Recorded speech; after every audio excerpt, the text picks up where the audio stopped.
देवा, काय चुकलंय माझं? काय कमी केलं तुझ्या सेवेत म्हणून माझ्या वाट्याला असे दिवस आले? या घराचा भाग म्हणून, या घराची सून म्हणून कधीच कशात कमी पडले नाही रे. सासूला आईसारखी वागणूक दिली, दिराला भावासारखं मानलं, जाऊबाईला बहीण समजून प्रत्येक गोष्टीत साथ दिली.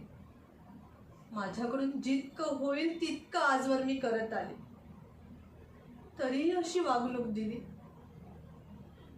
पोटाला मूल बळ नाही म्हणून वाटते ते बोलले. अरे ते जर माझ्या हातात असतं तर ते सुद्धा केलं असतं. पण आज मात्र हद्दपार झाली. राहत्या घरातून आम्हाला बाहेर काढलं. माझ्या नवऱ्याला त्यांनी तुरुंगात पाठवलं. अजून काय काय बघावं लागणार आहे आम्हाला? कधी आम्ही या सगळ्यातून बाहेर पडणार आहोत?